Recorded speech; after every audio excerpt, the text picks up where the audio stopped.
Buenas tardes, autoridades, académicos, académicas, señoras y señores. Bienvenidos a la Real Academia de Medicina de las Illes Baleares. Es un gran honor para esta academia y para su presidente que les habla dar cabida en nuestra sede a esta sesión conjunta de la Academia Médico-Quirúrgica Española y de la RAMI. Nos acompaña su presidente, el profesor Luis Ortiz Quintana, que les dirigirá unas palabras para adelantar la sesión. Esta sesión está dedicada a la puesta al día de 3 de las patologías más prevalentes del mundo de la oncología, a saber, cáncer de páncreas, pulmón y próstata. Y correrá a cargo de la doctora Josefa Terrassa, Joan Benejam y Rafael Morales sobre cáncer de páncreas y será moderado por el doctor Arturo López. Sin más, cedo la palabra al profesor Luis Quintana, al que sugiero que suba al estrado. Muchas gracias, presidente. Académicos, académicas, señoras y señores, colegas, quiero empezar por agradecer la acogida que se nos ha dado en esta institución por las personalidades que tengo a mi izquierda, el presidente, y quiero mencionar muy particularmente a mi buen amigo, el doctor Javier Cortés, que ha sido, digamos, la persona que he utilizado de contacto entre ambas instituciones para poder llegar aquí. ¿Por qué estamos aquí? Pues estamos aquí por una razón muy sencilla. Nosotros, como su nombre indica, somos Academia Médico-Quirúrgica Española y el término española quiere decir, desde que yo soy presidente, que trasladamos de forma rutinaria las sesiones académicas fuera de nuestro ámbito local de Madrid. Y lo hemos hecho en todas las comunidades autónomas de España y en algunas incluso 2 veces, y nos quedaba por hacer una sesión académica en las Islas Baleares, en La Rioja y en Castilla-La Mancha. Así que tacho ya las Islas Baleares como un sitio pendiente y lo dejamos para que sea una repetición en el futuro. El espíritu fundacional de la Academia Médico-Quirúrgica Española, que nace en el año 1844, por un lado es como contrapeso a la Real Academia Nacional de Medicina, conservadora. Esto nace con un espíritu mucho más liberal y casi diría yo republicano, es transmitir el conocimiento que se va generando en los centros de investigación y en las universidades a la profesión médica, a los estudiantes de medicina, y también, que a veces eso se nos olvida, a la sociedad y a los políticos, porque muchas veces los políticos tienen información profesional, técnica, sanitaria, bastante deficiente y les conlleva a tomar a su vez decisiones equivocadas. En este sentido, la sesión de hoy la hemos organizado, como ha dicho nuestro presidente, con 3 temas de actualidad de tipo oncológico que creo que va a ser de la satisfacción de porque el nivel de los ponentes así lo hace suponer. Así que, sin más, voy a dar la palabra al moderador de la sesión para que presente a cada uno de los ponentes y dirija a él a partir de este momento del acto académico. Muchas gracias a todos y buenas tardes. Vale, perfecto. Creo que cuando hay que presentar cualquier acto, siempre hay que hacerse 2 preguntas. Una, ¿por qué hacemos el acto? Y después, ¿quién va a hacer el acto? A diferencia de otro compañero que hablará después que yo sí que voy a ser breve, pero no voy a ser breve porque los ponentes no tengan currículum suficiente, sino porque creo que es mucho más importante lo que tienen que decir ellos que lo que tenga que decir yo. Pero como he dicho que voy a hacer 2 preguntas, la primera es ¿por qué hacemos una sesión de esto? Pues hacemos una sesión de esto porque es un problema de salud pública. Cuando yo estudiaba salud pública, año 1985, ya me decían que un problema de salud pública es aquel o que es muy prevalente o que tiene muchas repercusiones.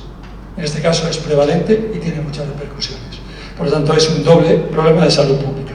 Yo solamente voy a dar 4 o 5 datos para ver un poco realmente de qué estamos hablando.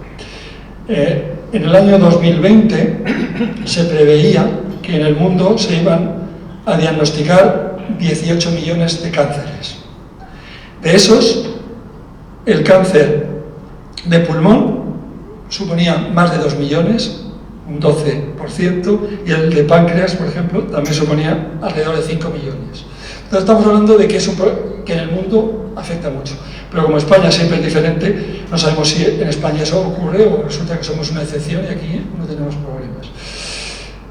La previsión para el año 2022 de nuevos casos habla que tendremos 31.000 cánceres de pulmón nuevos, 31.000 cánceres de próstata nuevos y casi 10.000 cánceres de páncreas nuevos.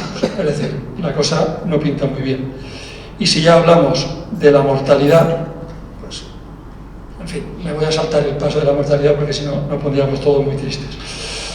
Una vez que hemos visto que realmente hay que hablar de esto porque es importante, vamos a ver quién nos va a hablar. Y para eso también voy a ser muy breve y voy a llamar alternativamente, bajaré y subiré, por lo menos lo que me ha dicho el secretario general y lo que me dice el secretario general va a misa.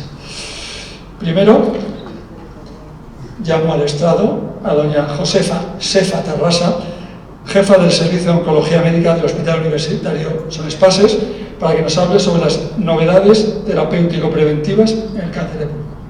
Todo tuyo. Voy a intentar pues, darles una pincelada de lo que son las medidas preventivas y las medidas terapéuticas a día de hoy del cáncer de pulmón. Lo primero, no voy a repasar las cifras, ya Arturo nos ha dado una introducción, pero sí recordar que evidentemente en mortalidad ni la próstata, ni la mama, ni el colon, ni el páncreas nos ganan. El 18% de los pacientes que mueren de cáncer mueren por cáncer de pulmón. ¿Y esto por qué?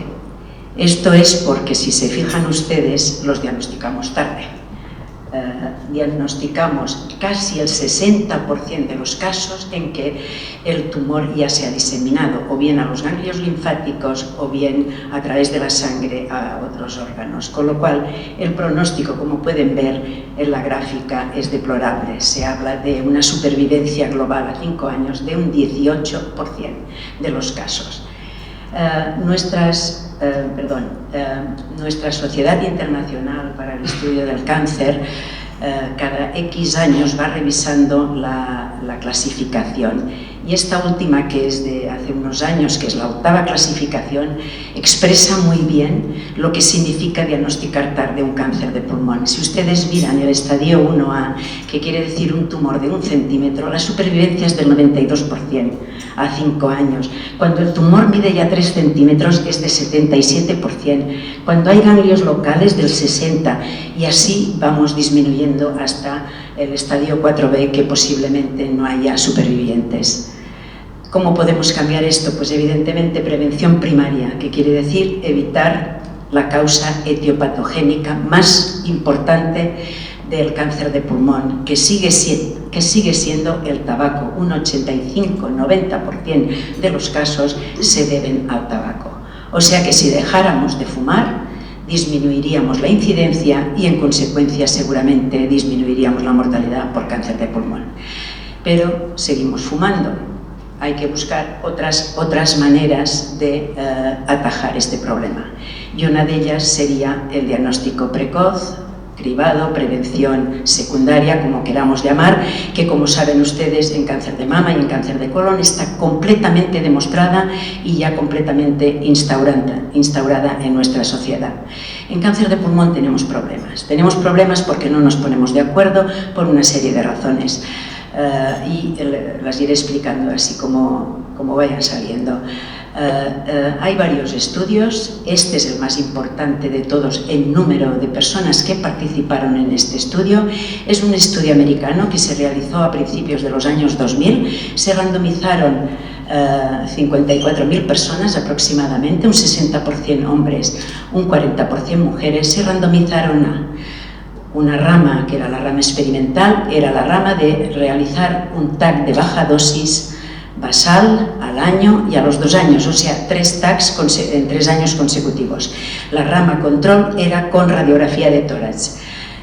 Efectivamente, este estudio americano, como he dicho, demostró una clara diagnosticó muchísimo más cáncer de pulmón, ¿vale? Se diagnosticaron unos 1060 casos en los 7,5 años que duró el estudio y por radiografía se diagnosticaron 941, pero lo que es claramente significativo es que disminuyó en un 20% la mortalidad. Este estudio tiene sus críticas. Este estudio se ha realizado en Estados Unidos y la adherencia de las personas a las que se invitó a participar, que evidentemente eran grandes fumadores, personas de 55 a 74 años que habían fumado más de 30 paquetes año, esto quiere decir que habían fumado al menos un paquete diario durante 30 años, o incluso exfumadores de hacía menos de 15 años. ¿Qué crítica tenía? Pues este estudio había una adherencia al mismo de un 90%. Esto es mucho. En los screenings de colon y de mama no se llega a estas cantidades de adherencia, de gente que quiere participar. Y esto lo que hace pensar es que se cogió una selección de individuos. Eran individuos de nivel socioeconómico posiblemente alto, con ganas de diagnosticarse de manera precoz, ya que sabían que eran fumadores, ¿vale? Esta es una crítica de este estudio, pero sí que el realizar un TAC de baja dosis disminuye mortalidad por cáncer de pulmón. Bien, dicho esto, el estudio europeo tiene menos pacientes. La crítica de este estudio es que eran 17.000 varones y solo no llegaba a 3.000 mujeres. Y los resultados fueron mucho más favorables para el grupo mujeres, pero como era un número pequeño no lo podemos tener en consideración. Este lo que hacía era también un TAC de baja dosis, también en 3 periodos consecutivos más o menos, basal al año, a los 3 años y a los 5,5 años, y se comparaba, en este caso, el grupo control era sin hacer nada, o sea, se diagnosticaba el caso pues cuando el paciente venía con sus síntomas. Este estudio también demostró una disminución de mortalidad, pero para que vean, lo curioso es esto de aquí, que sobre todo si se hace screening con TAC de baja dosis, se diagnostican estadios 1A y estadios 1B, que ya les he dicho que el pronóstico es muchísimo mejor. Mientras que el grupo control, el que no hacía screening, la mayoría de pacientes se diagnosticaban en estadios 3 o 4, que es lo que sucede en la vida real. O sea, esto solo era una foto de lo que es la vida real, ¿no? Bien, ¿qué problemas tienen el realizar estos screenings con TAC de baja dosis? Es que se ven muchos nódulos que no son malignos, que son benignos. Y esto obliga a hacer biopsias quirúrgicas, punciones, con la consiguiente morbimortalidad que esto puede provocar. Y también pues tiene que se sobrediagnostican casos que posiblemente no acabarían por matar a la persona, porque a lo mejor la persona fallecería de otra cosa. No hay que olvidar que los fumadores tienen muchas otras patologías secundarias al tabaco, ¿vale? Por esto hay controversia y por esto hace unos años se ha publicado un metaanálisis que ha intentado buscar toda la bibliografía disponible, pero al final solo se ha quedado con 7 estudios randomizados en los que se valora el papel de este TAC de baja dosis comparado con nada o comparado con placa de tórax. Y una eterna discusión es a qué edad empezamos a hacer el screening, a los 50, a los 55, un poco antes, qué cantidad de paquetes año hay que poner como filtro para poder ofrecer el screening. Bueno, hay toda una serie de inconvenientes, pero al final la conclusión es que sí, que el TAC de baja dosis puede disminuir la mortalidad por cáncer de pulmón. ¿Qué pasa en este país? En este país todavía no nos hemos puesto de acuerdo en cómo hacerlo, porque os podéis imaginar que se necesitan muchos aparatos de TAC para poder hacer esto, muchos neumólogos, muchos radiólogos, etcétera, porque los nódulos que se encuentran en un número bastante elevado. Con todo ello, la Sociedad Española de Patología del Aparato Respiratorio y la Sociedad Española de Oncología Médica están intentando poner en marcha un programa que se denomina Cassandra, que casa un poco la idea de intentar dejar que la gente deje de fumar, acompañado de estudio con TAC de baja dosis para poder diagnosticar cuanto antes. Pero esto todavía es futuro a día de hoy, aquí no es presente, ¿vale? Y dicho esto, ya tengo el cáncer de pulmón diagnosticado y ¿qué les puedo contar de lo que hacemos?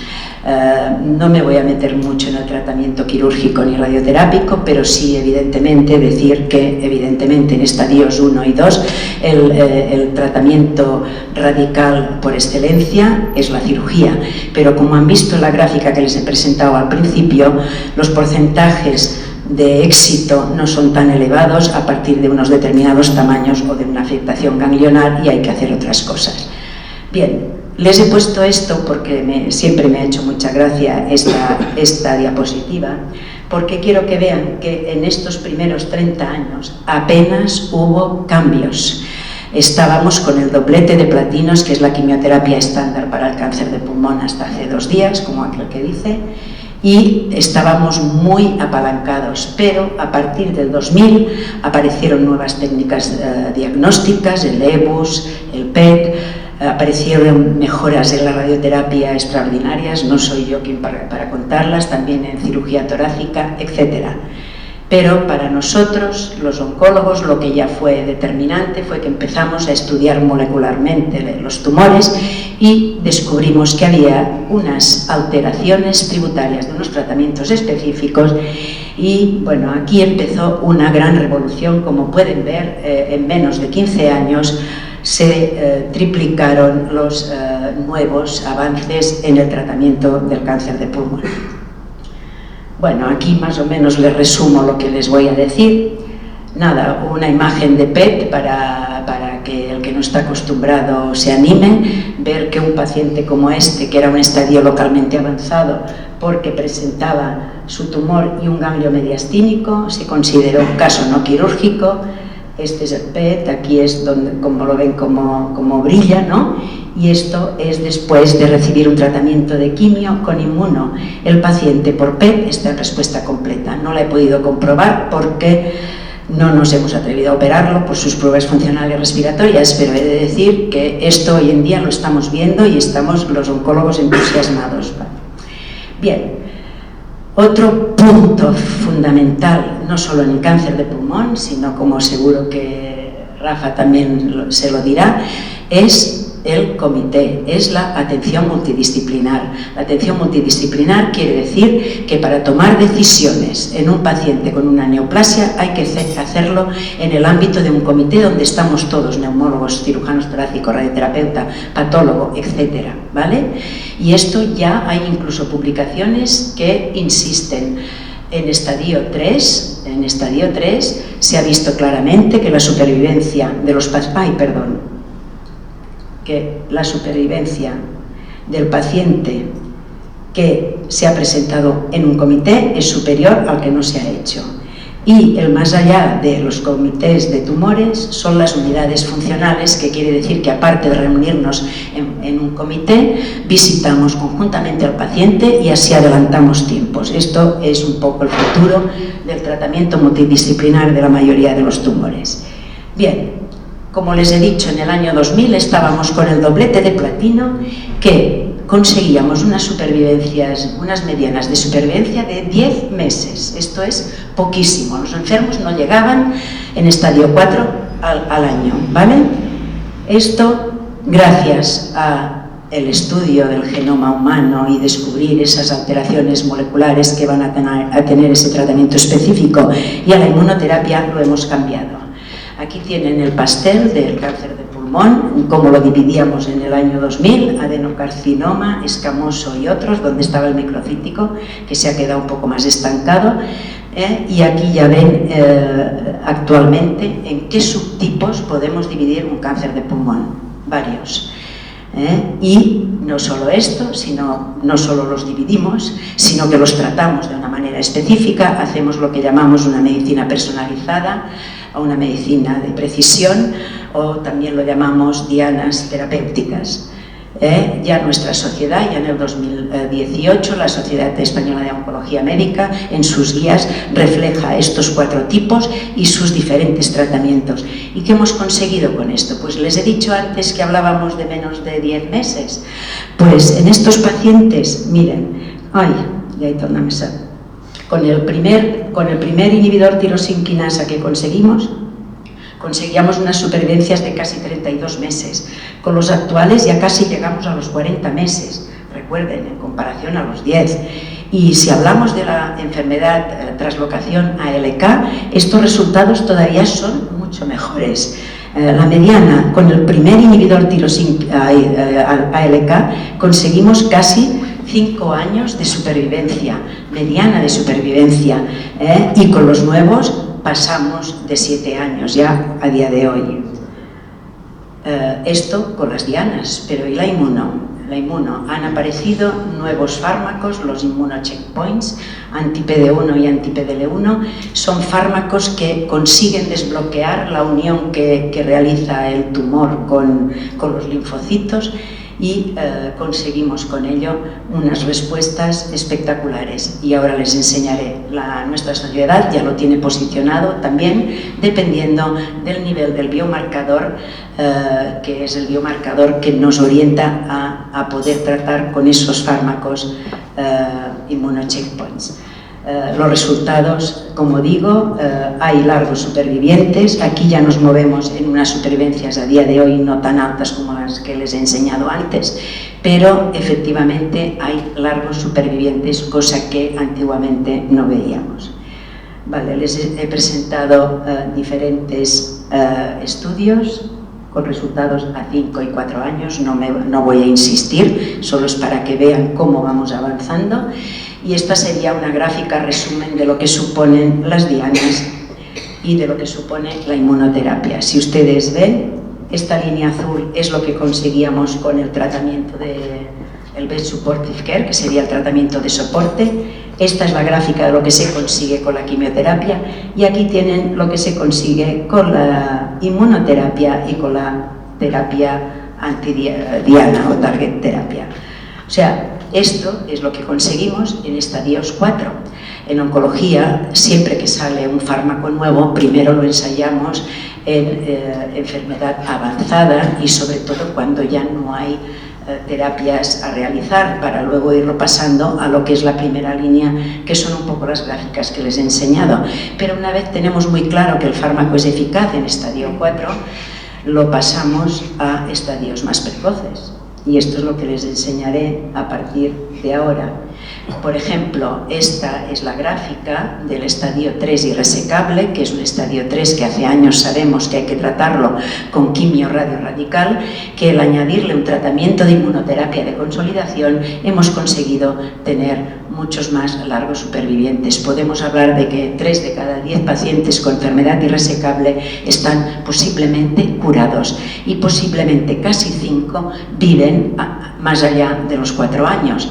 Estos son resultados que evidentemente años atrás no existían.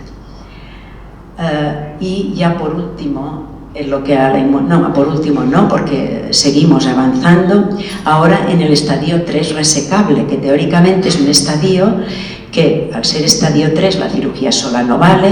Hasta hace poco hacíamos solo quimioterapia para después hacer la cirugía. Pues ahora, gracias al grupo español, bueno, también hay otros grupos que están investigando el tema, pero el grupo español de cáncer de pulmón ha realizado este estudio. Bueno, primero hizo un NADIM-1, ahora ha hecho un NADIM-2, que es un estudio que compara el hacer la quimioterapia contra quimio más inmuno, y los resultados son de traca. Yo creo que van a cambiar la práctica habitual en poco tiempo, porque fíjense ustedes, la mayoría de pacientes pueden ser operados completamente, cuando eran casos que estaban un poco en el límite. Pero lo más interesante de todo es que gracias a la quimio más inmuno se consiguen casi un 40% de respuestas completas patológicas. Esto a lo mejor incluso puede ser sinónimo a curación. Actualmente se están operando y por esto sabemos que son patológicas completas, porque después del tratamiento se han operado y se ha visto que no había tumor, ¿vale? O sea que vamos avanzando. La inmunoterapia, al igual que las dianas, se va a incorporar a estadios más precoces de la enfermedad. O sea que en general vamos a tener mejores resultados, ¿vale? Y ahora les quería hablar de cosas de futuro que en ocasiones ya son de presente. Lo digo por si alguno de ustedes ha oído hablar en alguna ocasión de la biopsia líquida. La biopsia líquida se trata de estudiar, de hacer una secuenciación de material genómico que esté en un líquido. Normalmente suele ser en la sangre, pero se puede hacer el líquido ascítico, el líquido pleural, el líquido cefalorraquídeo, por ejemplo, pericárdico, y se trata de analizar restos de ADN tumoral.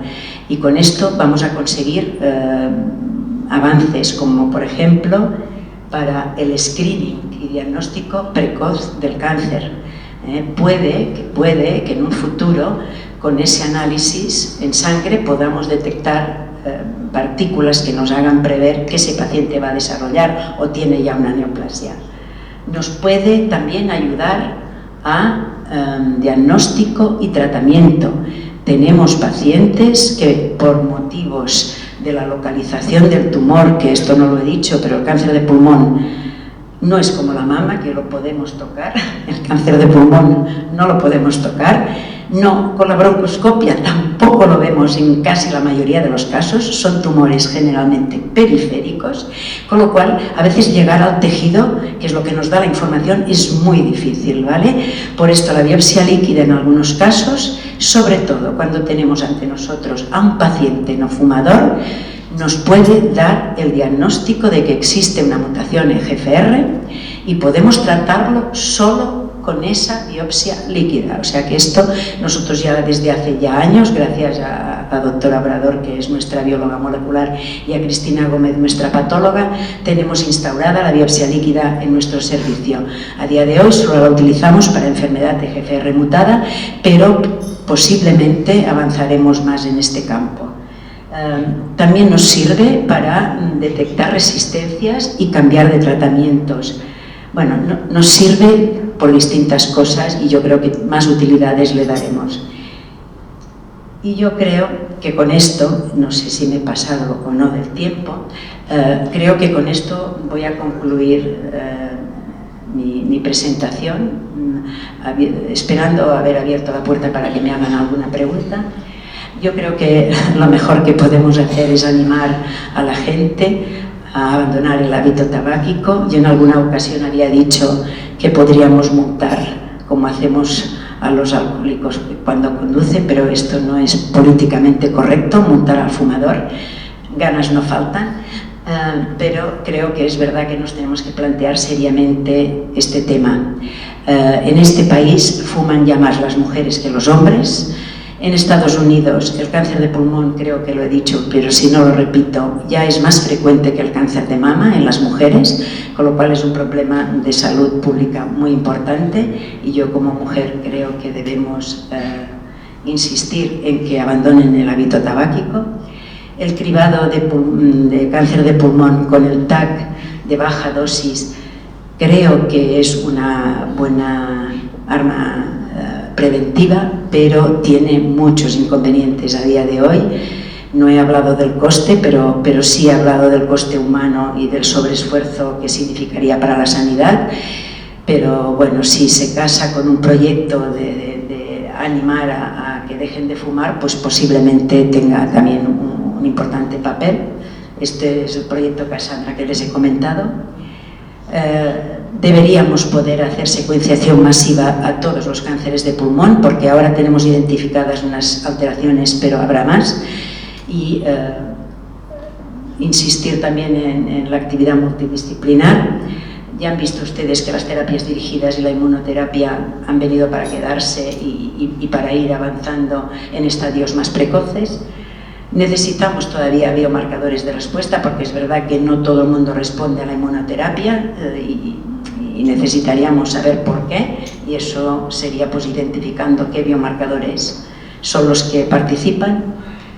Debemos continuar investigando y nosotros como oncólogos debemos seguir animando a que se participe en ensayos clínicos, y eso creo que es todo.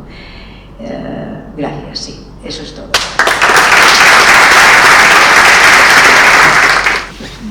Buenas noches a todos. Bienvenido, profesor Ortiz, ilustres académicos, amigos todos. Gracias, Arturo. La verdad es que eres un poquito exagerado. Fruto de nuestra amistad, estas grandes consideraciones que tienen hacia mí. Si me permitís, voy a expresarme unos minutos sobre las novedades en el diagnóstico y terapéuticas en el cáncer de próstata. Podríamos hablar de las news o las últimas noticias, y tendríamos que decir que justo hace menos de un mes, el 20 de septiembre de 2022, la Comisión Europea por primera vez ha aconsejado la realización del cribado de cáncer de próstata a los pacientes menores de 70 años. Esto puede ser una noticia un poco sorpresiva, ¿no? Porque el PSA podíamos considerar que había sido víctima de su propio éxito, como la princesa Kaleshi. Pero nada más lejos de la verdad, y yo lo voy a argumentar posteriormente. Todos habréis oído frases como el screening es un despropósito, no hay que hacerlo, o que tú te mueres con el cáncer, no de él, o que es un tumor muy prevalente pero que no es mortal. O sea, son frases que hemos tenido que oír durante estos últimos años. También los efectos adversos del tratamiento, y que éramos incapaces de discriminar en aquellos pacientes que tenían un tumor significante o insignificante. La verdad es que pasemos de estas fake news a las realidades del asunto. La realidad del asunto es que en el ranking nefasto de los cánceres en el hombre, el primer cáncer es el cáncer de próstata. Este año en España se van a diagnosticar 30.000, casi 31.000 pacientes con cáncer de próstata.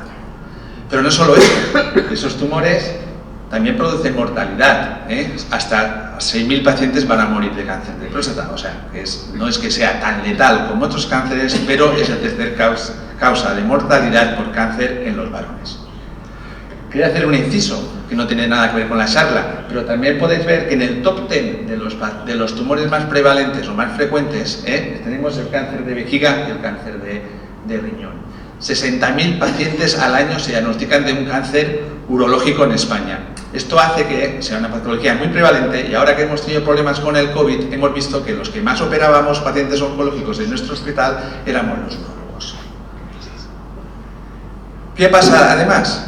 Que todos sabéis, podemos comprender que durante muchos años se había denostado el screening, se había denostado el uso indiscriminado del PSA, pero en Estados Unidos y en Inglaterra, para hacer el movimiento pendular de corrección de esta anomalía, dejaron de hacer tanta diagnóstico precoz y discriminar, o sea, hacer tantas pruebas de PSA. ¿Y qué ha pasado? Pues por primera vez en los últimos años, en Estados Unidos y en Inglaterra, el cáncer de próstata ha provocado más muertes que el cáncer de mama. Y no solo esto, sino que diagnosticamos muchísimo más tarde nuestros pacientes. En España, en estos momentos, diagnosticamos solo el 5% de cáncer de próstata metastáticos de inicio. En cambio, en Inglaterra y en Estados Unidos, en estos momentos diagnostican hasta el 15% de los pacientes de inicio con metástasis. Este es uno de los factores por los que la Comisión Europea ha considerado el cribado en el cáncer de próstata. Pero si además vemos los resultados de los distintos estudios que ha habido con screening, vemos una cosa muy interesante. Que evidentemente al principio, a los 9 años de seguimiento, los resultados eran malos, que teníamos que screenear 1.500 pacientes para salvar un paciente. Pero así como han pasado los años, y todos sabemos que el cáncer de próstata es de larga evolución, en estos momentos, a los 16 años, que ya tenemos datos, es 500 pacientes que tenemos que screenear para salvar una vida. Son resultados mejores que los de screening de cáncer de mama, y eso hay que decirlo.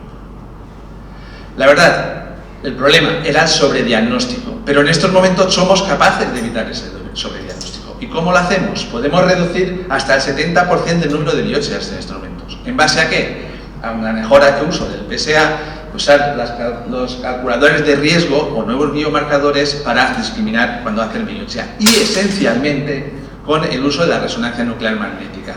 La resonancia nuclear magnética nos ha permitido ser mucho más finos, discriminamos muchísimo mejor a los pacientes que tenemos que biopsiar, ya sea con una biopsia de fusión o una biopsia cognitiva, que es la que hacemos en estos momentos en Baleares, que no tenemos la de fusión, o para seguimiento de los pacientes con cáncer. ¿Cuál sería pues el algoritmo que tendríamos que hacer en estos momentos, que la Comisión Europea aconseja, que la Asociación Europea aconseja? Pues a los 50 años tendríamos que estratificar por riesgo. A un paciente a los 50 años les tendríamos que hacer un PSA. Un PSA vale 3 euros, no vale más. No tiene ningún efecto secundario hacer una analítica de sangre. Y en base a ese PSA, hacer el seguimiento posterior. Ahorraríamos muchísimo dinero. En estos momentos, a lo mejor se hace PSA cada año cuando no sería necesario. En base de su PSA inicial, si tuvieran por un PSA menor de 1, podríamos hacer el siguiente PSA a los 5 y a los 8 años, lo que sin duda sería un gran ahorro para la sanidad pública. Como hemos dicho antes, por desgracia, en cáncer de próstata no tenemos ningún factor de riesgo que podamos evitar. No podemos hacer prevención primaria, solo podemos hacer prevención secundaria. Tenemos 3 factores de riesgo identificados. Uno es la edad, el otro sería la etnicidad y por último tenemos la historia familiar. Y en este grupo es el que me querría centrar. Porque como dijo el profesor López Otín el otro día, hay muertes que por edad pueden ser comprensibles. Lo que no podemos aceptar de ninguna manera es que se muera un paciente joven por un cáncer hereditario, porque nos había dado pistas de poder tener ese cáncer, porque tenía antecedentes familiares. Es triste que algún paciente venga a la consulta y diga, tenía un cáncer de próstata, pero mi madre tuvo un cáncer de ovario, un cáncer de mama, un síndrome de Lynch, y no le habíamos hecho un diagnóstico como lo teníamos que hacer. En este grupo tenemos que ser muy estrictos y tenemos que hacer asesoramiento genético. Esta es una novedad que se hace en los últimos años, que aún no se ha implementado en toda España. La primera unidad de asesoramiento genético en cáncer de próstata, es donde hice yo la residencia, en el Miguel Servet, donde tuve oportunidad de estar hace unos meses y vi el programa de asesoramiento genético, que me parece excelente. No hay que olvidar que entre el 5 y 10% de los cánceres de próstata son hereditarios. En esos tenemos que interceder, tenemos que mirar. ¿De acuerdo? Son candidatos a hacer un asesoramiento genético aquellos pacientes que tienen un cáncer de próstata de alto riesgo, ¿de acuerdo? Metastáticos de inicio o un factor anatomopatológico desfavorable, o que tengan un antecedente con historia familiar de cáncer ovario mama o de síndrome de Lynch. En estos pacientes les tenemos que hacer un patrón genético.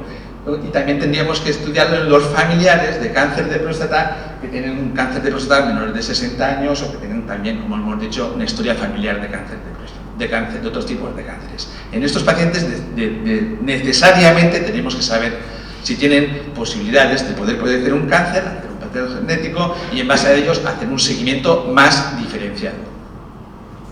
Bueno, todo esto es respecto al diagnóstico. Y respecto al tratamiento, ¿tenemos novedades?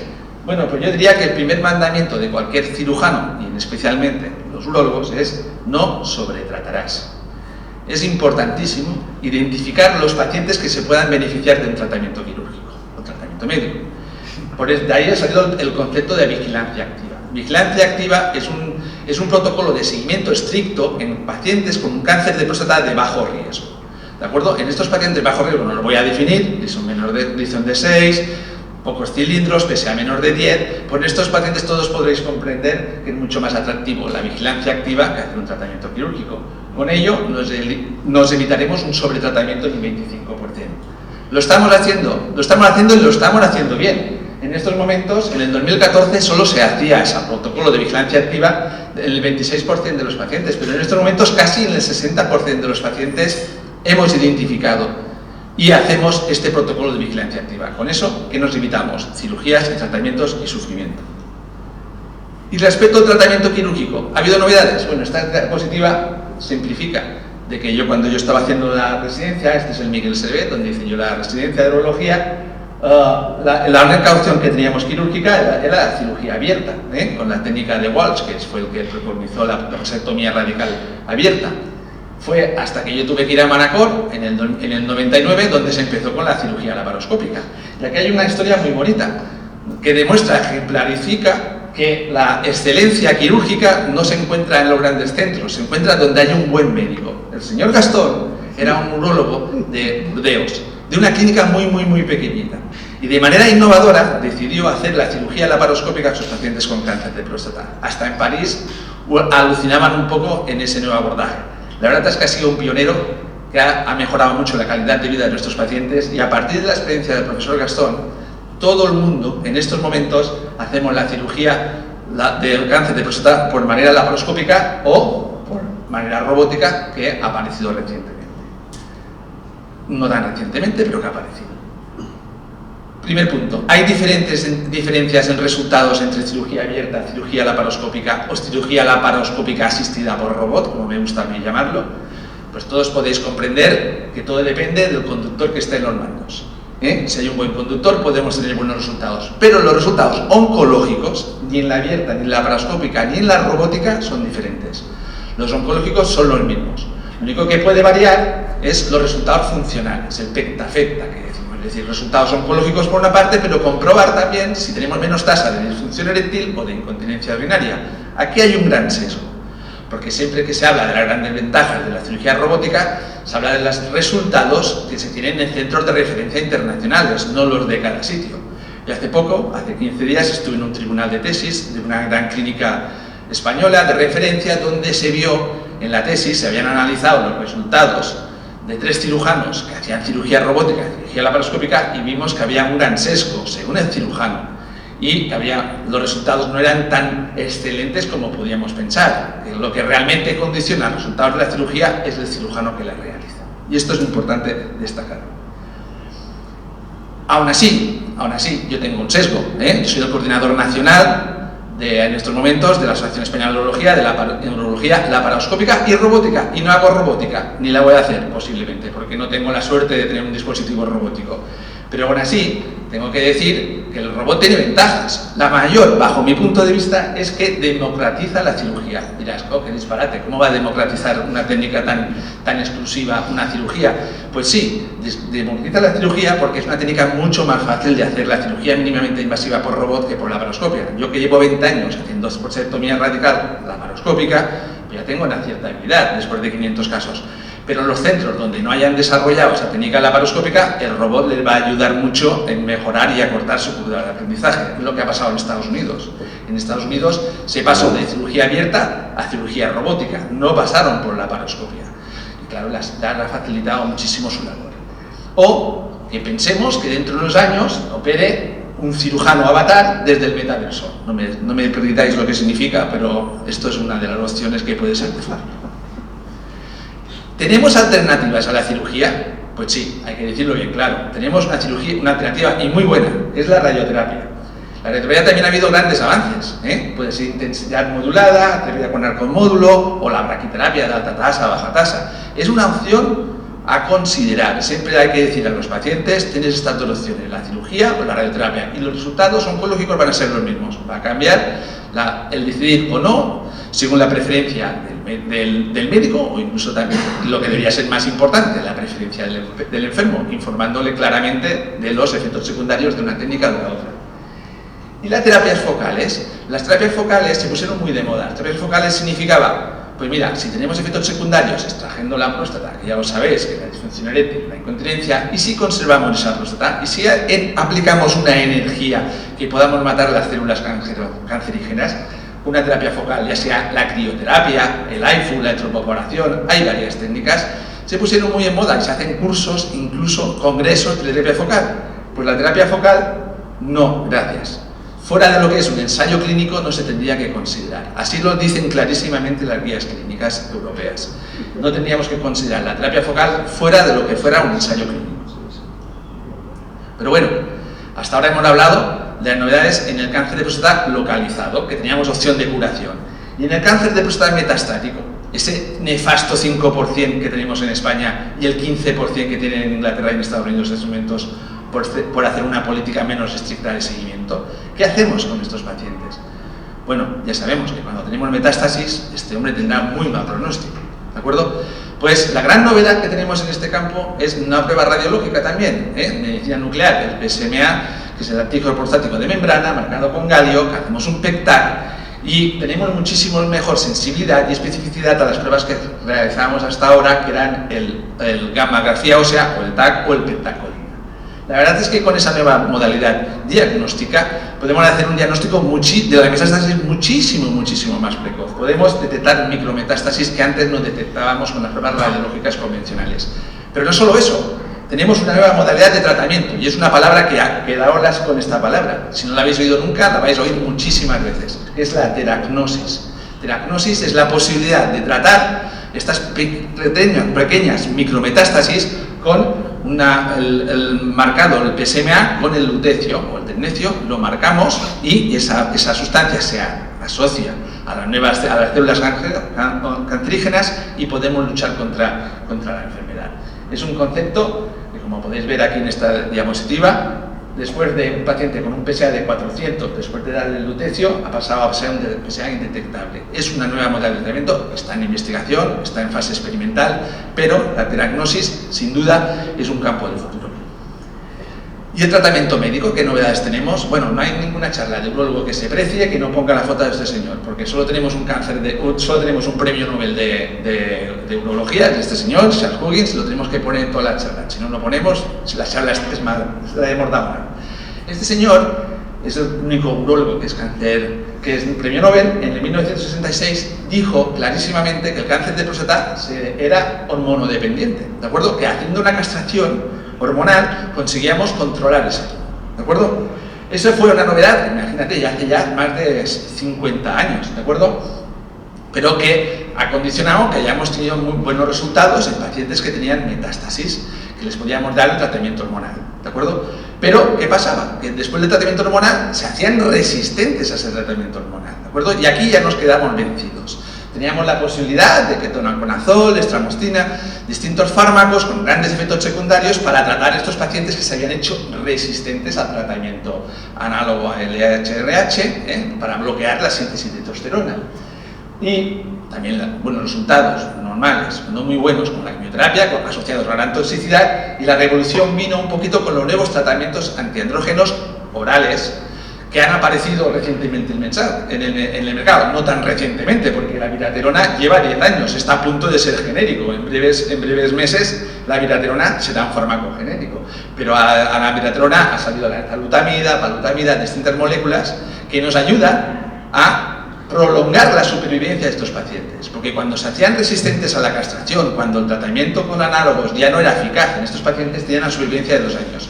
Pues con estas nuevas moléculas la supervivencia se alarga hasta los 6 y 7 años. O sea, son años de vida que damos a estas personas que sin duda no lo agradecen. Y también han tenido lugar estos tratamientos en el cáncer de próstata metastático de inicio, hormonosensible, es decir, sin siquiera dar a asociar tratamiento análogos para bloquear la síntesis de testosterona. Tenemos la posibilidad de dar quimioterapia con buenos resultados y con mejores resultados, porque tiene menores efectos secundarios con las nuevas moléculas, como he comentado anteriormente. Incluso, como ha dicho la doctora Sefa Tarrás antes, de cada vez los ensayos clínicos van de fases más tardías a fases más precoces. En estos momentos, ¿en qué situación estamos? Pues que en los pacientes de cáncer de próstata que tengan progresión bioquímica, ¿qué significa? Que después de una cirugía o la radioterapia va subiendo el PSA, va progresando esa enfermedad, tenemos la opción de darles tratamiento con enzalutamida, por ejemplo, el ensayo EMBARK, o incluso en pacientes que son de alto riesgo quirúrgico, que tienen un Gleason muy desfavorable, podemos usar la palutamida, por ejemplo, antes de someterlos a una cirugía.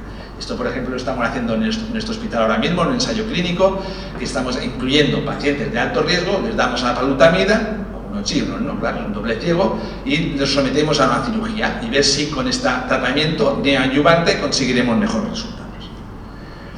Pero la gran novedad tal vez viene que ya tenemos la primera terapia individualizada en cáncer de próstata. Pues hemos sido de los tumores que hemos tardado más años en tener un fármaco que vaya a la diana terapéutica, y ha sido con el olaparib. El olaparib, en este momento se ha ensayado tras progresión de ABI o ENZA en pacientes que tengan la mutación del BRCA1 o el BRCA2, ¿de acuerdo? También se ha ampliado el rubracarib, pero en Europa no, solo en Estados Unidos, ¿de acuerdo? Con esta nueva molécula, con esta terapia individualizada, estamos consiguiendo buenos resultados en los pacientes en que hemos demostrado que tienen una mutación del BRCA1 BRCA2.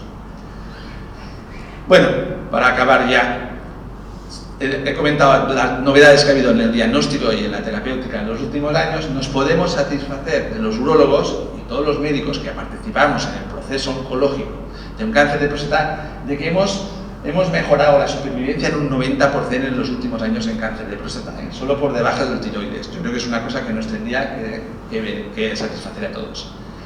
No nos queremos comparar con el cáncer de mama, aunque somos dos tumores muy parecidos. El cáncer de mama y cáncer de próstata, si os fijáis, la incidencia y la mortalidad son casi iguales. Parece es una coincidencia del destino.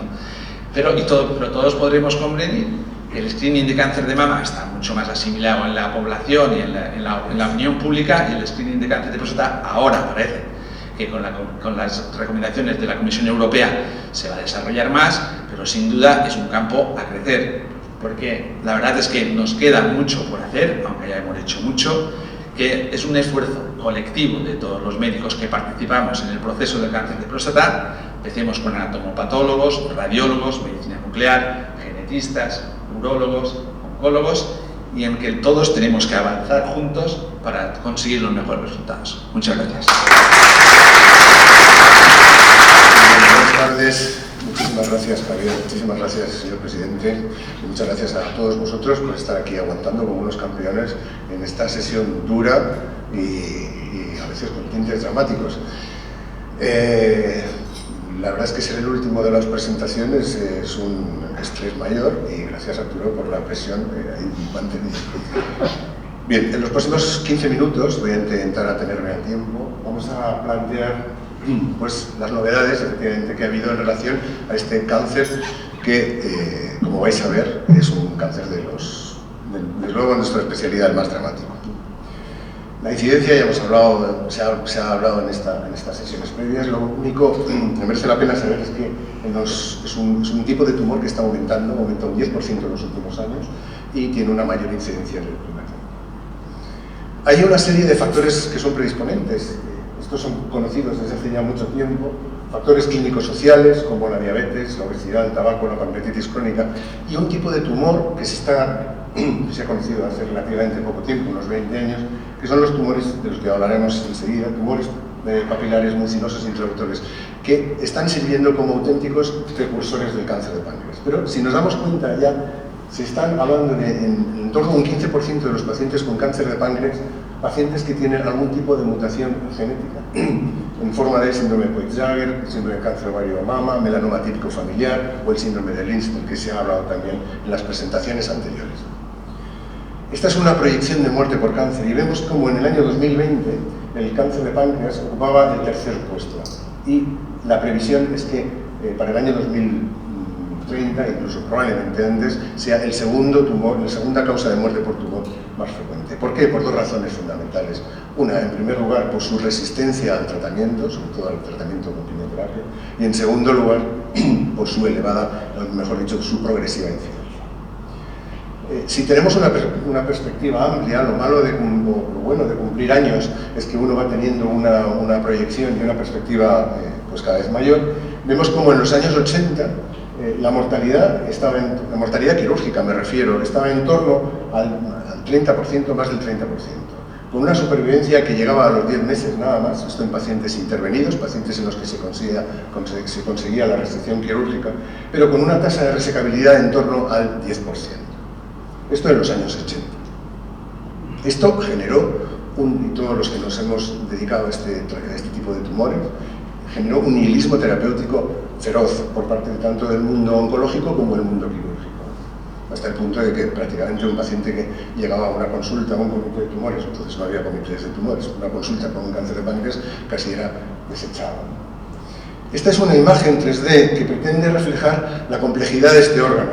El páncreas es un órgano retroperitoneal que se apoya, digamos que malditamente, en unos vasos que son los vasos principales, vena mesentérica superior, arteria mesentérica superior, aorta cava, y tiene una distribución especialmente compleja. Si vemos cómo debuta el cáncer de páncreas, nos damos cuenta que nada menos que en el 50% de los pacientes lo hace de forma metastásica. Los pacientes ya tienen en el momento del diagnóstico unas metástasis pulmonares, hepáticas. Sabemos que hoy día la tasa de resecabilidad, y esto es muy importante, quirúrgica, va aumentando de forma progresiva, de tal manera que en este momento estamos en un 20-25%. Pero hay un grupo de tumores que son especialmente importantes e interesantes, que son los que se denominan tumores borderline o localmente avanzados, o enfermedad borderline o localmente avanzada. Esto supone casi más de un 30% de los pacientes. ¿Y qué es lo que sucede?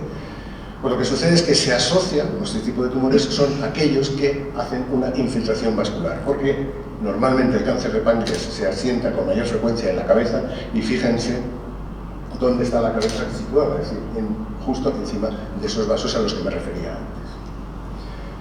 Total, que en el momento del diagnóstico, de estos pacientes que nosotros llevamos al quirófano y somos capaces de operar y extirpar, la supervivencia media va a estar en torno a los 30 meses, y además van a tener un 75% de recurrencia en los primeros 2 años. ¿Cuáles son las razones más importantes de este mal pronóstico? En primer lugar, sabemos que no hay posibilidad de screening como en otros tumores como los que se ha comentado anteriormente. Hay escasa posibilidad de prevención. La enfermedad está muy avanzada en el momento del diagnóstico. Los pacientes, en un 90% de los casos, tienen una mutación KRAS. Esa mutación KRAS confiere una especial agresividad a este tipo de tumores. Y además, el cáncer de páncreas se diferencia con el resto de otros tipos de tumores por un tejido estromal tremendo. Vemos unas bandas fibróticas que, de alguna manera, hacen de barrera protectora, y de tal manera que el quimioterápico o los citostáticos no pueden penetrar en sus células. Bueno, a partir de ahora solo puede mejorar esto. Nos ha llevado la presentación o la introducción de la presentación a los datos más crueles, ¿no? Pero yo creo que sí que se pueden hacer muchas cosas. Los retos actuales son estos, son colosales, pero sí que es importante hacer y aplicar un tratamiento multimodal generalizado a todos los pacientes. Disminuir la mortalidad, aumentar la resecabilidad quirúrgica y, en definitiva, aumentar la supervivencia de nuestros pacientes. Esta acción multidisciplinar solo se puede hacer, como se ha comentado también brevemente, desde una manera multidisciplinar, es decir, múltiples especialistas, oncólogos, radiólogos, cirujanos, digestivos, patólogos, anestesistas, reanimadores, enfermeras, actuando de forma sinérgica sobre el mismo paciente, ofreciendo todas nuestras armas terapéuticas.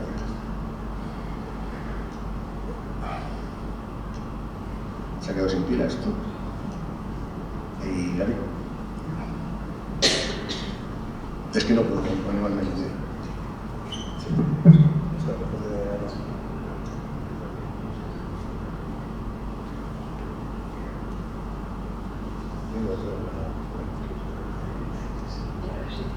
¿Ya?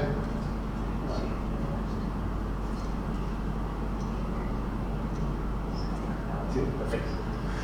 Hablábamos de prevención, vamos a intentar entrar en lo positivo. Hablábamos de prevención. En el año 1980 el profesor Ohashi en Japón de alguna manera descubrió, entre comillas, o planteó, o identificó este tipo de tumores. Los tumores papilares mucinosos intraductales asientan, este es el conducto pancreático, fíjense que tumor ocupando toda la estructura, en ocasiones formando estos nódulos que se ven dentro del conducto pancreático, es una pancreatoscopia, formando auténticos nidos tumorales, nódulos tumorales, tabiques. Supone en este momento el 25% de las resecciones pancreáticas, porque este tipo de tumores son auténticos precursores del cáncer de páncreas, y es probablemente de las pocas acciones en las que nosotros hemos podido prevenir. Pero han surgido una serie de puntos de inflexión especialmente interesantes. En primer lugar, han aparecido asociaciones de citostáticos que están consiguiendo aumentar la supervivencia. Estamos mejorando los cuidados perioperatorios. Esto está disminuyendo la morbilidad, está disminuyendo la mortalidad y está disminuyendo la estancia hospitalaria. Además, ha aparecido un concepto nuevo en el páncreas extraído de otros tumores como el cáncer de esófago o el cáncer de recto, que es la quimioterapia neoadjuvante preoperatoria. Y esta quimioterapia lo que consigue es disminuir la masa tumoral, como vamos a ver a continuación, disminuir la infiltración de los ganglios linfáticos y aumentar el índice de resecciones que nosotros llamamos R0, es decir, aquellas en las cuales el margen quirúrgico está libre de tumor. Y esto nos está permitiendo hacer cada vez más resecciones vasculares para conseguir una mayor tasa de resecabilidad. En cuanto al primer punto de inflexión, es evidente, se ha hablado además a lo largo de toda la sesión, y vamos asistiendo como en prácticamente todos los tumores, próstata, mama, colon, recto, la supervivencia iba aumentando de forma progresiva, e incluso en el cáncer gástrico, con especialmente mal pronóstico, también iba aumentando. Sin embargo, parecíamos que el hepatitis C, el cáncer de páncreas, se mantenía estable y además tosudamente estable. En el año 2000 aparece, o se propone que se utiliza de forma generalizada la gemcitabina. Y esto es interesante porque es el primer paso. En el año 2013 a esa gemcitabina se le asocia el paclitaxel, empiezan a haber asociaciones de fármacos, y en el 2018 aparece el ensayo PROIS-24 de Conroy, en el que hay una asociación de un triplete de fármacos, 5-fluoracilo, oxaliplatino y irinotecan. Y de esta manera, con este triplete, con esta asociación de 3 fármacos, se consigue de una manera clarísima aumentar la supervivencia que se estaba consiguiendo antes. Bueno, en un gráfico muy parecido al que ha presentado la doctora Terrassa, un gráfico de la Sociedad Española de Oncología de América, se muestra cómo desde el año 80 al año 96 había una ausencia de evidencia en el tratamiento de esta enfermedad, y esto era terrible. Y fijaros cómo hasta el año 2000 prácticamente no había habido ninguna nueva aparición de ningún fármaco, como a partir de este momento han empezado a aparecer diversos estudios y tratamientos. El segundo punto de inflexión se refería a la mejora de los cuidados perioperatorios. Fijaros la evolución de la mortalidad posoperatoria. Desde los años 70, estimada aproximadamente en nada menos que un 25%, no me extraña que los oncólogos no quisieran mandar a los pacientes a los cirujanos, ha bajado en este momento a cifras por debajo del 3% en hospitales, en centros con alto volumen y experiencia. La morbilidad posoperatoria ha sido más difícil, o está siendo más difícil de controlar, porque es una cirugía, el páncreas, como dijo mi buena amiga Juana María, es un mal compañero, y realmente la morbilidad es una cirugía con bastantes complicaciones. Estamos ahora mismo en torno al 40%, pero sigue bajando. El tercer punto de inflexión, lo comentaba anteriormente, es la neoadjuvancia preoperatoria. Se trata simplemente de reproducir lo que se ha hecho en el cáncer de recto y en el cáncer de esófago. Y se está utilizando sobre todo en esos tumores borderline, esos tumores que estaban de alguna manera infiltrando esos vasos próximos al tumor. Fijaros lo que ocurre. Este es un tumor que está en contacto con la arteria mesentérica superior y abrazando a la vena mesentérica superior. Después de un tratamiento con quimioterapia, con folfirinox, con una tasa de respuesta en torno al 35-38%, ese tumor, lo pongo más despacio para aumentar la tensión, vemos como de alguna manera es como si se estuviese encogiendo. Eso se está consiguiendo como digo, en un 35, en un 40% de los casos. Y esto nos permite a los cirujanos aventurarnos a hacer más cirugía radical. Los efectos de la neoadjuvancia, además de estos, es evitar cirugía en tumores rápidamente progresivos, porque sabemos que aproximadamente un 20% de los pacientes, hagamos lo que hagamos, le hacemos una cirugía completa y a los 3 meses presentan metástasis hepáticas.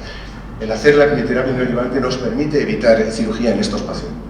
Facilita las resecciones venosas, aumenta la supervivencia libre de enfermedad y en tumores borderline se está demostrando que aumenta la supervivencia global, con un mayor índice de resecciones R0, es decir, tumores con los márgenes quirúrgicos libres.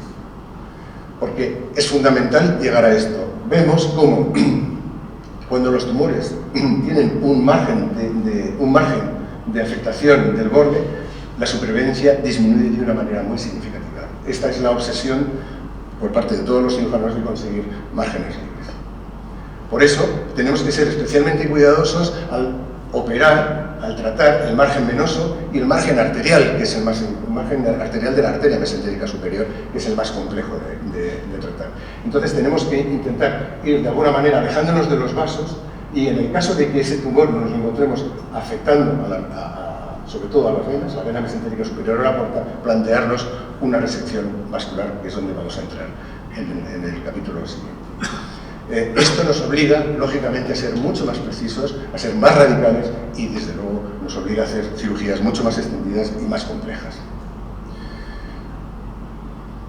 Entramos ahora en el cuarto punto de inflexión, que es yo como cirujano me interesa especialmente, pero yo creo que es importante porque está sirviendo a muchos pacientes. Es el tratamiento de esos tumores que decíamos antes, los tumores borderline, en los cuales con quimioterapia solo la supervivencia estará entre 10, 12, 15 meses. Si conseguimos, mediante técnicas de resección vascular, llevar esta situación de irresecabilidad a una situación de resecabilidad, mediante o resecciones laterales de la vena o resecciones segmentarias, podemos transformar esta situación difícil en un paciente con una supervivencia a los 5 años en torno a un 35 o un 40%. Y esto ha modificado enormemente los criterios de resecabilidad. Cuando yo era residente, el hecho de presentar un tumor, una infiltración de la vena, estamos para atrás, vemos la vena mesentérica superior, cómo se dirige hacia la vena, a formar la vena corta, el tumor está infiltrando. Estos tumores en 1990 eran irresecables. El paciente se le abría, se evaluaba, se confirmaba que tenía una infiltración venosa y se cerraba. Con el tiempo hemos visto que cuando comparamos este grupo de pacientes en los que se hace una resección venosa con el grupo de pacientes en los que no es necesario hacer una resección venosa, la supervivencia, como veis, es la misma. Y además, este estudio lo hemos reproducido en el hospital y podemos ver cómo esa supervivencia es similar en los dos grupos y similar en los diferentes años de evolución. Por lo tanto, seguimos planteando este tipo de cirugía. Un aspecto especialmente interesante, por desgracia es poco frecuente, son las recidivas locales aisladas, es decir, pacientes que han sido sometidos a una resección pancreática y que vuelven a presentar una nueva enfermedad local pero aislada. Esto sabemos que ocurre en el 80% de los pacientes en los 2 primeros años, pero en un 30-35% esa recurrencia es aislada y sabemos que con quimioterapia sistémica la supervivencia no va a ser muy allá. Jan Buchner, en el año 2013, planteó una cirugía de rescate nada menos que en el 38% de los casos. Este es un autor que, para que se haga una idea, tiene una estimación de unas 850 pancreatectomías al año. Pero bueno, el caso es que consigue una supervivencia en torno a los 30 meses. Desde luego esto es un reto quirúrgico, pero aquí la tecnología 3D, como se ve en el vídeo que se expone en la derecha, la tecnología 3D nos está ayudando enormemente a los cirujanos a planificar meticulosamente el grado de afectación de los tumores. Vemos su relación con los distintos vasos, la aparición de adenopatías mesentéricas que van a ser obligatoriamente resecables, etc. Para ir finalizando, me gustaría hablar también, simplemente, de la cirugía mínimamente invasiva. Vivimos en una era digital, vivimos en una era mínimamente invasiva, de tal manera que hoy día la laparoscopia y la cirugía robótica se están abriendo en un campo extraordinario en esta enfermedad también. En concreto, la esplenopancreatectomía laparoscópica, los tumores de cuerpo y cola de páncreas, los tumores de cabeza son mucho más complejos de operar y la verdad es que la implantación está siendo mucho más difícil, pero en este tipo de tumores se están demostrando datos de similar tasa de resecciones R0, similar tasa de complicaciones, menor estancia media, mayor confort postoperatorio y se está instaurando como el abordaje de elección. Quisiera ir terminando la charla con una serie de reflexiones y líneas de futuro. Bueno, hablábamos de la experiencia y la perspectiva. Las cifras son duras, porque es un páncreas, es un tumor muy canalla. Pero fíjense la evolución de la supervivencia en los pacientes que se pueden intervenir y aquellos que son susceptibles de recibir la quimioterapia sistémica. Los unos sin el uno, sin el otro no vamos a ningún lado. Las líneas de futuro que yo veo en este momento es, desde el punto de vista quirúrgico, seguir con este desarrollo de las reconstrucciones 3D, seguir con la mayor radicalidad quirúrgica. Estamos hablando ya, y se ha comentado hace un momento, de la biopsia líquida, también se está realizando en el cáncer de páncreas para detección de DNA circulante, caracterización molecular cada vez más, identificación de dianas moleculares que están ayudando un montón, estudiar el microambiente tumoral tremendamente inmunosupresor del cáncer de páncreas, nuevas asociaciones de citostáticos, asociaciones de citostáticos con inmunoterapia, vacunas con actividad inmunológica y acción sobre ese estroma tumoral que nos permita a nuestros compañeros, los oncólogos, atacar este tipo de tumores con mayor precisión y mayor efectividad. Y no quisiera dejar también de comentar, a magnífico trabajo que está haciendo el doctor Carlos Barceló en el EDISBA, con el que estamos colaborando activamente en el hospital, mediante un estudio del análisis microbiótico intratumoral, los cultivos de organoides y las células madre. Así que esto nos abre una ventana de esperanza en el tratamiento de esta cruel enfermedad. Esto es todo y muchísimas gracias por la atención. El hecho de que se hayan atenido al tiempo nos va a dar la posibilidad de que haya preguntas y como ya le he adelantado a la doctora Terrasa, si no preguntan, luego preguntaré yo y mis preguntas suelen ser difíciles, por lo tanto, agradecemos porque el público pregunte cosas. Señor presidente. Ya me has dado un poco de pena y voy a hacer más. Bueno, en primer lugar, felicito a los tres ponentes porque ha sido una espléndida esta conferencia que ha hecho honor al nombre de médico-quirúrgica como es la Academia de Madrid. Vamos a ver, yo tengo dos preguntas para la doctora Terrasa. Una de ellas es si todos los subtipos histológicos están relacionados con el tabaco en el cáncer de pulmón. Excelente pregunta, Joan. Mira, la mayoría de las alteraciones moleculares, la mayoría las vemos en pacientes no fumadores, ¿vale? Con lo cual, relación con el tabaco no parece que tengan, ¿vale? De hecho, no me he explicado a lo mejor lo suficiente, os podría haber enseñado lo que es el pastel de los pacientes con cáncer de pulmón fumadores versus los no fumadores y veríais que hay una gran diferencia. Se calcula que aproximadamente en los pacientes no fumadores el 75% de los pacientes tienen alguna alteración molecular. No todas son tributarias a día de hoy de un tratamiento específico. En estos momentos solo son tributarias de tratamiento específico un 40% aproximadamente de las alteraciones moleculares. Pero evidentemente no tiene que ver con el tabaco. No. Vale, algo más. Y la segunda es, ya has hablado de que la inmunoterapia está cogiendo una fuerza importante en el tratamiento de estos tumores. Y en el campo de la hematología, que el que lo conozco, se ha puesto ahora de moda, o se está investigando las células T, los CAR T-cells. Y de momento se han empleado, que yo sepa, en mielomas, linfomas, leucemias linfoblásticas.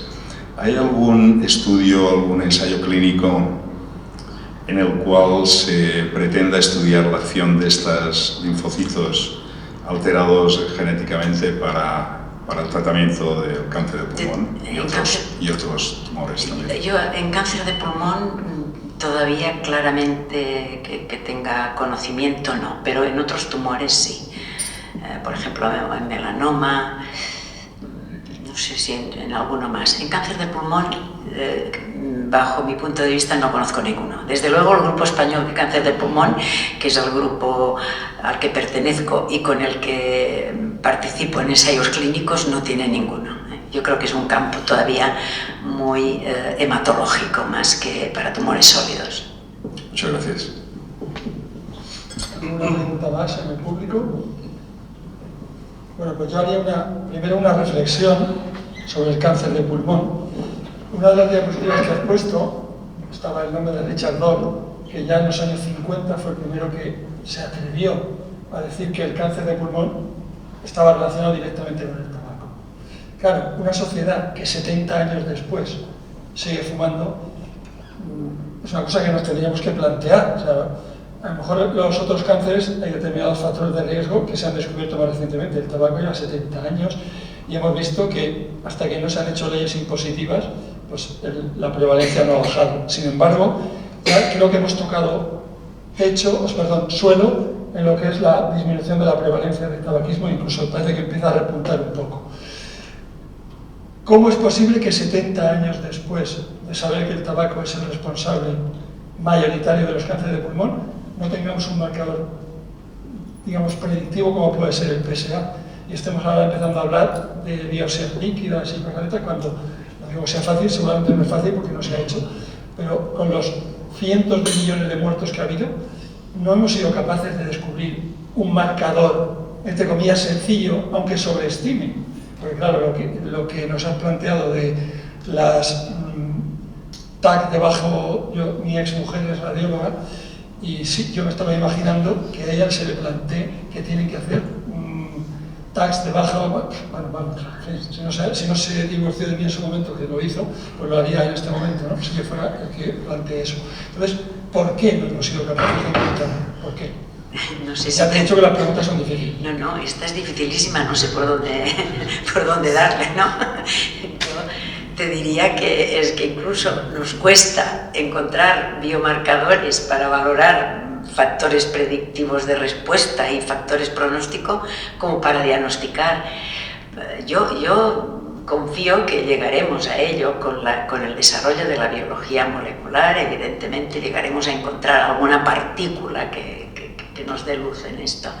Pero yo insisto, en el cáncer de pulmón, a diferencia de la próstata, tenemos muy claro que lo que hay que hacer es dejar de fumar. Yo creo que lo que he dicho, habría que multar a los fumadores, entre ellos a mi marido, que sigue fumando. Y cada vez que dice que está orgulloso de ser mi marido, le digo, esto es una mentira como un piano, porque si fuera así, fumarías a escondidas, en el váter o no sé dónde, ¿vale? ¿Lo entendéis, no?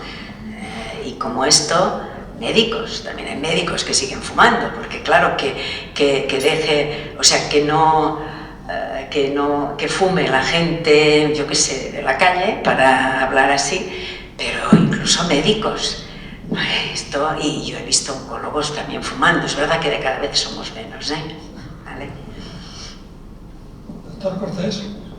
A mí me gustaría insistir en este asunto, porque los tres ponentes, a los que felicito profundamente por la calidad de sus presentaciones, a los tres han mencionado de una manera muy intensa, la doctora Terrasa, pero también el doctor Morales y el doctor Berejan, el tabaco como causa directa o indirecta o secundaria de los cánceres de los que han hablado.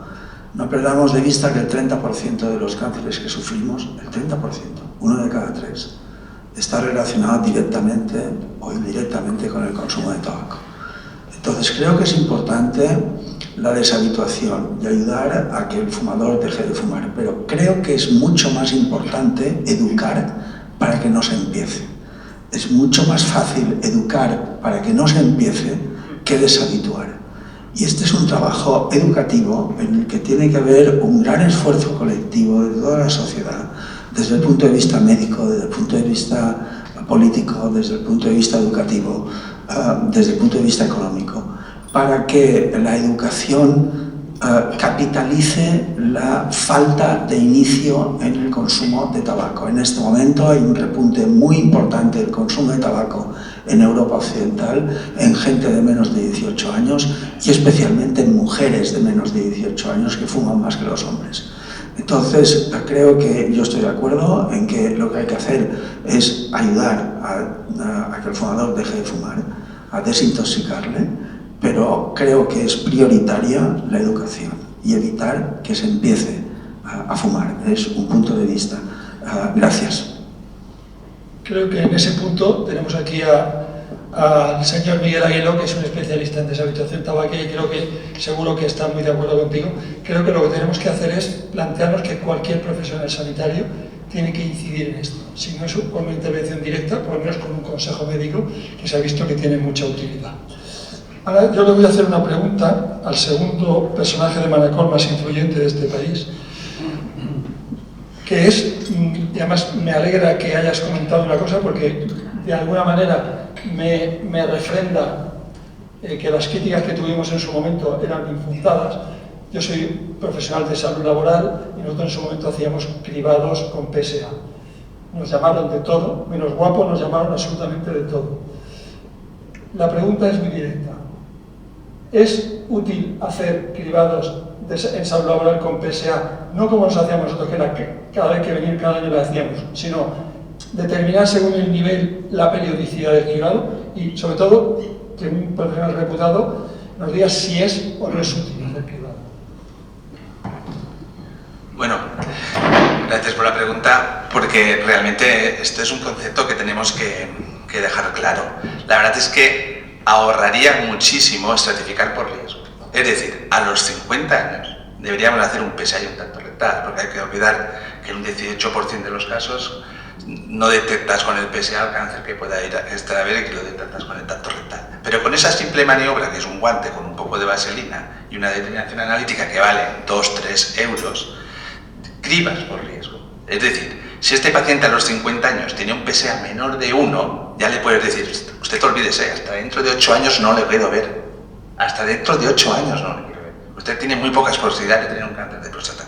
Con lo cual, ahorraríamos unos costes enormes, porque en este momento se hace una política errática con las determinaciones del PSA. El médico de cabecera a veces lo pide, a veces no lo pide cada año, cada 6 meses. Pues si estratificáramos por riesgo a los 50 años, lo que ahorraríamos, muchísimo. Yo creo que sería obligatorio. Estamos hablando de una prueba que vale 2-3 euros, que en la población de Manacor, a lo mejor a cada año, ¿cuántas personas pueden hacer 50 años? ¿2.000 personas? ¿3.000 personas?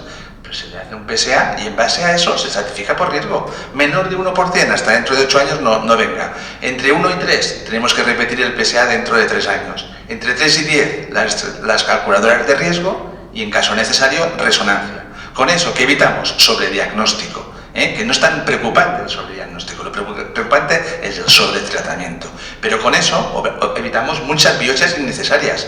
Con las calculadoras de riesgo, con la PSA y las nuevas maneras de medir el PSA y con una política adecuada, evitamos hasta un 70% de biopsias. En este paciente es que encontremos que tiene un tumor, vigilancia activa, si es de bajo riesgo, y si lo hemos tenido la suerte o mala suerte de diagnosticarlo precozmente, pues este paciente se le somete a una cirugía, una radioterapia, y la supervivencia es del 95%.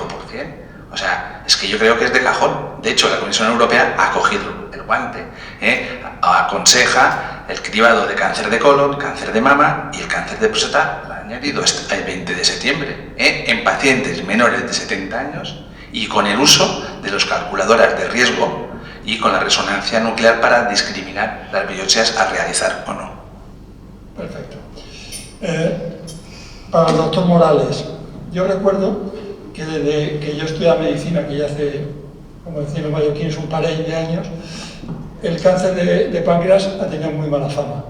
Primero porque era muy difícil de diagnosticar, es un órgano retroperitoneal que cuando se diagnostica está muy evolucionado y encima los tratamientos son muy malos.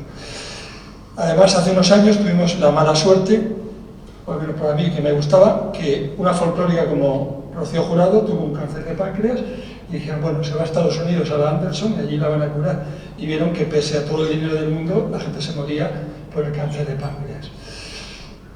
Mi pregunta es un poco parecida a la que le he hecho a la doctora Terrasa, pero con una matización. Porque no sabíamos tantas cosas del cáncer de páncreas como sabíamos del cáncer de pulmón.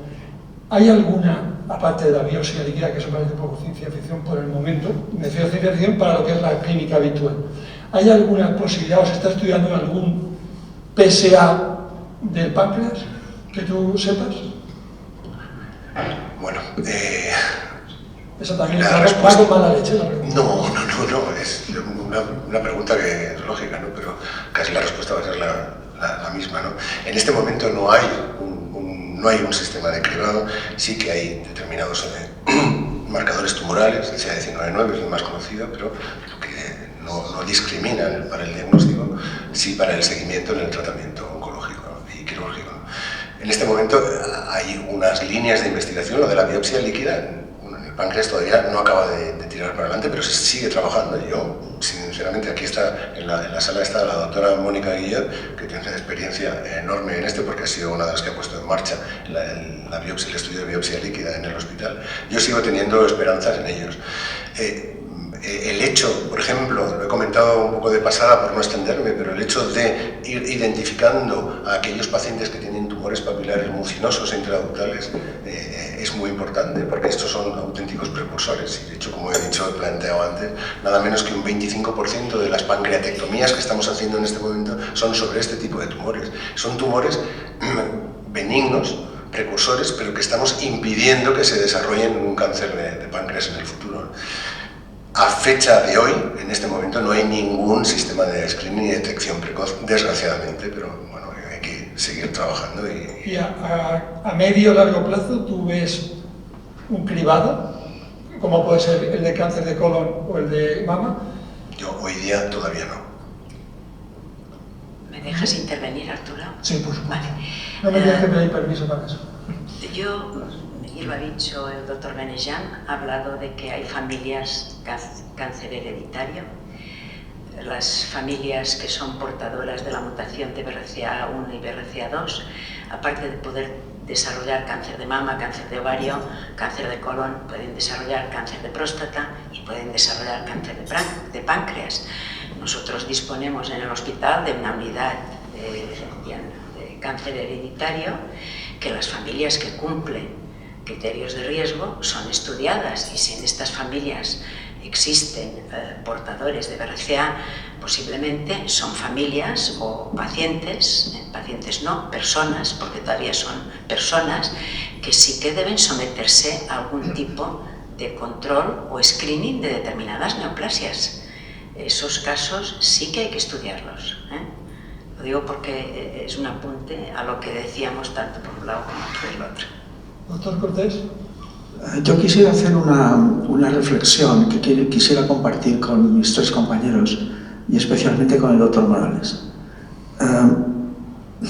Creo que sería necesario establecer algo que en algunos países ya existe y en alguna comunidad autónoma de este país también existe, que es la creación de centros de referencia para concentrar en estos centros de referencia las patologías poco incidentes o las patologías que requieran alta cualificación técnica. Quiero decir, tumores que necesitan una gran capacitación y una gran experiencia. Esta gran capacitación y esta gran experiencia no se puede obtener operando un caso cada 4 meses. Y estas patologías que requieren alta inversión técnica, esta alta inversión técnica no se puede amortizar si tú ves un caso cada año. Entonces, esto ya ocurre en algunos países, en los países nórdicos es habitual. Conozco el caso de Dinamarca, en el que, por ejemplo, el cáncer de vulva en Dinamarca se opera en un hospital. En un hospital.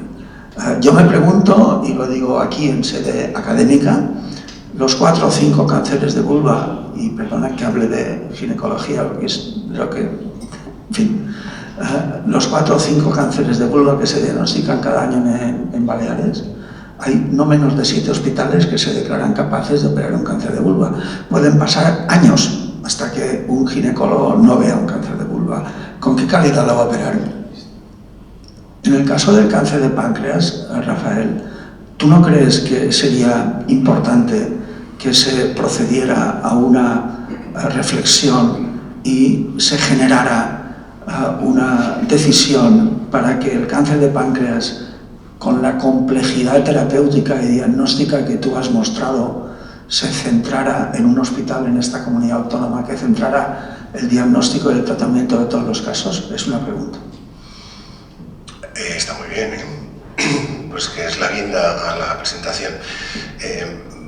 Me echo para atrás y como ya tengo una cierta edad y he trabajado en todos tipos de hospitales, desde el Hospital Cambises de Ibiza, como un hospital comarcal, un hospital intermedio, Son Yatzer, y ahora en Son Espases, pues he visto todo el abanico de posibilidades, ¿no? En Ibiza yo hice mis primeras duodenopancreatectomías. En aquella época, estaba hablando de 1983, 1987, bueno, no había unidades de especialización, no había centros de referencia y prácticamente cualquier servicio quirúrgico operaba todas las patologías. Esto hoy día, y hay bibliografía más que exhaustiva, abundante en todo lo que estás planteando, esto no tiene sentido en este momento. La centralización, tenemos además aquí un modelo en España magnífico, es el de Cataluña. Ellos han conseguido, tienen un sistema de financiación autonómico completamente diferente, pero en este momento han limitado la cirugía pancreática a 7 centros. Esto es muy difícil de conseguir. Un hospital como el Hospital del Mar, por ejemplo, en Barcelona, desde hace 2 años no puede hacer cirugía esofágica.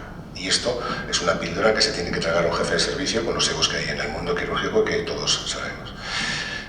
Por no aburrir, Yo creo que la bibliografía que hay en este momento demuestra que los centros de referencia disminuyen la morbilidad, disminuyen la mortalidad y además han disminuido aquello que se llama un fallo del rescate, es decir, pacientes que tienen una complicación y que mueren debido a que no se trata esa complicación de una manera precoz y adecuada. Por lo tanto, mi visión en este momento es sí a los centros de referencia, en esta patología concreta. Yo quería puntualizar una cosa. Yo creo que sí que estoy de acuerdo con el centro de referencia, pero centros de referencia nacionales, no autonómicos, ¿vale? Cáncer de pene. En Baleares tenemos 3-4 pacientes con cáncer de pene al año. Es un disparate que lo hagamos en Manacor, no los hacemos, los mandamos al IVO en Valencia, porque en sus padres tampoco tienen experiencia en ese tipo de pacientes. ¿De acuerdo? Son 3-4 pacientes al año en toda Baleares. Tendríamos que, en Estados Unidos, en Inglaterra, en Estados Unidos es otra sanidad, en Inglaterra solo hay 4 centros donde hacen cáncer de pene. En todo Inglaterra, 4 centros. O sea, que me parece muy bien, pero tendría que ser centros de referencia nacional, no ser referencia autonómica. Luego, también estoy un poco en desacuerdo en esto de los sesgos de centros de referencia. Yo creo que los resultados son cirujano dependientes o servicios dependientes. Voy a poner un ejemplo. En el Hospital de Manacor no estamos destinados a hacer cistectomías radicales, ¿no? Somos un hospital pequeño. Pues nosotros llevamos 15 años haciendo cistectomía radical laparoscópica. Primero, son espacios aún le hacen la cirugía abierta. Llevamos 10 años aplicando el protocolo ERAS, ¿de acuerdo? De rehabilitación rápida o fast track. En otros centros no lo aplican aún.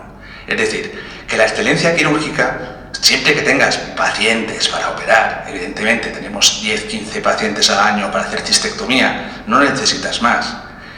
Los resultados pueden ser excelentes donde lo hagas si tienes excelencia quirúrgica. El profesor Gastón es de un hospital pequeño de Burdeos y fue el maestro de la cirugía laparoscópica en el mundo. No era un centro de gran hospital, donde la excelencia quirúrgica no es patrimonio de un hospital, es patrimonio del médico que tenga ilusión y entusiasmo en hacerlo. Solo eso. Sí. Doctor Vicens? Perdona, Pep. No. Jo només volia... Perdona un segon, com que té que reprovar amb això, si no te sap greu. Yo solo quería decir que estoy como representante de cirugías oncológicas y de patología oncológica en el Ministerio y tengo que decir que este es un tema que está sobre la mesa constantemente y las discusiones y los egos de hospitales, provincias, etcétera, es de órdago a la grande, cuesta ponerse de acuerdo. El doctor Morales sabe que le he preguntado por la carcinomatosis peritoneal porque se está valorando en este país qué centros pueden realizar tratamiento quirúrgico de la carcinomatosis peritoneal. Pero efectivamente estoy de acuerdo con los dos, no solo depende del tamaño, pero sí que deberían concentrarse donde más casos, donde más experiencia, donde mejores resultados. Claro, cáncer de pene no tenía que operarse en Mallorca. No, yo también estoy de acuerdo. Es lo mismo que cuando yo tengo un tumor germinal de mal pronóstico, que no evoluciona bien, yo lo remito ipso facto a Barcelona, a 2 hospitales que sé que hacen intensificación, etcétera. Es que los egos hay que dejarlos en casa. Y el doctor Vicens. Sí, yo creo que en toda esta discusión, que es larga y además muy interesante, falta una cosa previa, que he tenido la suerte de estar invitado en Barcelona en 2 ocasiones a la presentación de la central de resultados de los hospitales. Y he estado en un auditorio lleno, como el auditorium que tenemos para ver a una artista, con 700 personas, no exagero, porque yo estaba en la segunda fila, y donde se presentaban los resultados de servicios, de hospitales, de un montón de cosas. Y esto ya hace unos años. Y es la manera de saber que a lo mejor hay un hospital de Gerona que opera mejor tiroides o un hospital de Mallorca que puede ser Manacor. Pero eso se tiene que poder comparar. Entonces aquí hay hospitales que no se pueden comparar o se podrían comparar con hospitales como Barcelona para saber si aquellos son mejores o nosotros. Es tan sencillo como nosotros vamos al médico, habéis hablado de biopsias líquidas, pues hacer biopsias de calidad de los centros, lo líquido, con resultados. Y el resultado se demuestra andando, nada más. Y eso es previo a todo, y así podríamos discutir si en Manacor se hace mejor en Inca o se hace mejor en una clínica privada de Palma, que en este momento seguimos sin saberlo. Gracias. Completamente de acuerdo, Pep. Pero completamente. Estamos faltos de resultados. La inteligencia artificial puede que nos ayude.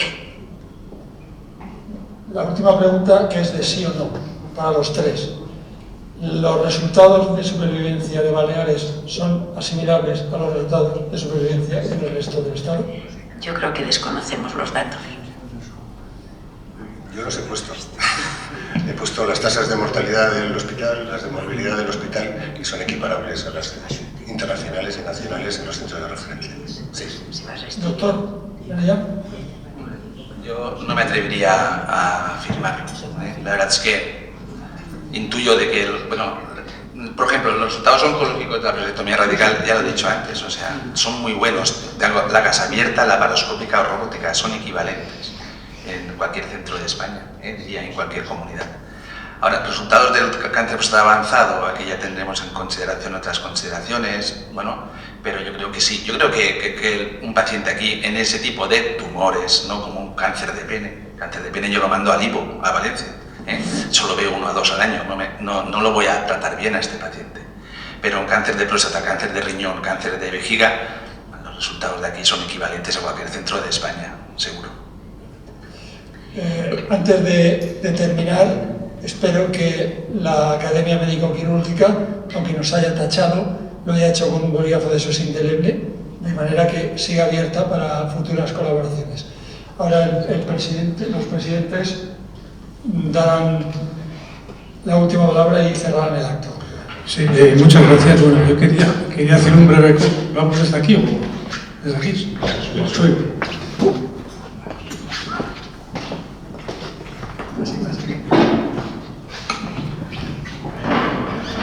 Sí, quería hacer un breve comentario de la sesión. Primero, felicitar efectivamente a los ponentes que han estado brillantes, francamente brillantes. Con respecto a lo que se ha planteado últimamente, que no pensaba hablar, pero incluso en procesos como la asistencia al parto, yo presidí el plan estratégico de la Comunidad de Madrid para la organización de la obstetricia y ginecología, y la comisión que presidía decidimos recomendar a las autoridades sanitarias que no se autorizaran partos en aquellos hospitales que la N fuera por debajo de 800. Tendríamos que, por debajo de esa N, el tener montado una unidad de neonatología competente y de obstetricia también competente era absolutamente imposible y extremadamente carísimo. Por lo tanto, no solo en el cáncer de páncreas, sino hay otras patologías, asistencias médicas como es el parto, que también habría que modular. Quería hacer muy breve 3 puntualizaciones. Uno, estamos todos de acuerdo que la prevención del cáncer es el primer paso para obtener mejores resultados. Ahí tenemos mucho que hacer las sociedades científicas y las academias, como dije en mi introducción, a la sociedad y a las autoridades sanitarias con respecto al tabaco y con respecto al cribado del cáncer de próstata. ¿Por qué los hombres no van a programas de cribado? Muy sencillo, las mujeres nos llevan muchos años de ventaja, yo soy ginecólogo, porque empezamos a meterles en la cabeza, y Javier Cortés lo sabe muy bien, cribado del cáncer de cervix de útero con la citología. Y a partir de ahí ha sido mucho más fácil incorporarles el cribado de cáncer de mama cada 2 años, y en todas las comunidades hay unos programas de cribado de cáncer de mama. No hay, que yo sepa, de cribado de cáncer de próstata desde el punto de vista organizado desde las consejerías. El segundo punto que quería mencionar es Marañón ya lo dijo hace 100 años, que hay pacientes y no hay enfermedades. Esto que ha llevado a que estamos haciendo ahora una medicina de precisión, como has comentado tú, Josefa, una medicina personalizada. Cada paciente probablemente reciba o debe de recibir una medicina diferente, porque su enfermedad es también diferente.